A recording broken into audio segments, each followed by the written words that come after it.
बहुत समय पहले की बात है। जब इस सृष्टि की रचना हुई, तब भगवान ने समय को व्यवस्थित चलाने के लिए 12 महीनों का निर्माण किया। हर महीने को एक विशेष स्थान मिला, एक अलग पहचान मिली और हर मास का अपना महत्व तय किया गया। किसी मास में बड़े पर्व आने लगे, किसी मास में व्रत और त्योहार, तो किसी मास को देवताओं की पूजा के लिए श्रेष्ठ माना गया। धीरे धीरे सभी महीने अपने अपने सम्मान से प्रसन्न रहने लगे। लेकिन समय बीतने के साथ एक समस्या उत्पन्न होने लगी। चंद्रमा के अनुसार चलने वाला वर्ष और सूर्य के अनुसार चलने वाला वर्ष एक समान नहीं थे। चंद्र वर्ष सूर्य वर्ष से कुछ दिन छोटा पड़ जाता था। शुरुआत में ये अंतर बहुत छोटा था, लेकिन हर वर्ष ये अंतर बढ़ने लगा। यदि इसे ऐसे ही छोड़ दिया जाता तो ऋतुएं बदल जाती, त्योहार अपने सही समय पर नहीं आते और प्रकृति का संतुलन बिगड़ जाता। तब देवताओं और ऋषियों ने विचार किया कि इस अंतर को पूरा करने के लिए एक अतिरिक्त मास जोड़ा जाए। इस प्रकार एक नए मास का जन्म हुआ। लेकिन समस्या ये थी कि उस नए मास को कोई स्वीकार करने को तैयार नहीं था। किसी देवता ने उसे अपना नहीं माना, किसी पर्व ने उसमें स्थान नहीं लिया, ना कोई उत्सव, ना कोई शुभ कार्य। सब उसे तुच्छ समझने लगे। बाकी 12 महीने भी उसका उपहास उड़ाने लगे। वे कहते, हम सबके अपने अपने पर्व हैं, लोग हमारी प्रतीक्षा करते हैं, लेकिन तुम्हारा क्या महत्व, तुम तो केवल अतिरिक्त हो। ये सुनकर वो मास अत्यंत दुखी रहने लगा। उसे लगने लगा कि उसका जन्म ही व्यर्थ है।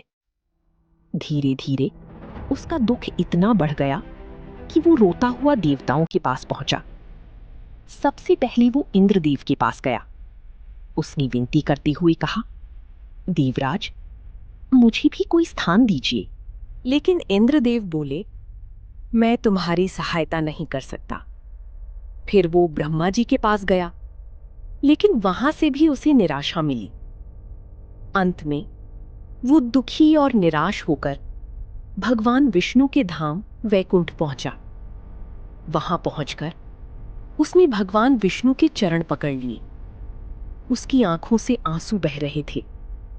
कंपित स्वर में उसने कहा, प्रभु, सभी मेरा अपमान करते हैं, मेरा कोई सम्मान नहीं, न कोई पूजा करता है, न कोई शुभ कार्य, मैं सबसे तिरस्कृत हूं। भगवान विष्णु ने उसकी पीड़ा सुनी। उनका हृदय करुणा से भर उठा। उन्होंने उस मास को उठाया और प्रेम से बोले, आज से तुम अकेले नहीं हो, मैं स्वयं तुम्हें अपना नाम देता हूं। आज से तुम पुरुषोत्तम मास कहलाओ। ये सुनते ही पूरा वैकुंठ प्रकाश से भर उठा। देवता भी आश्चर्यचकित रह गए। भगवान विष्णु आगे बोले, जो भी मनुष्य इस मास में सच्चे मन से भक्ति करेगा, दान करेगा, व्रत रखेगा, जप और कथा करेगा, उसे अनेक गुना पुण्य प्राप्त होगा।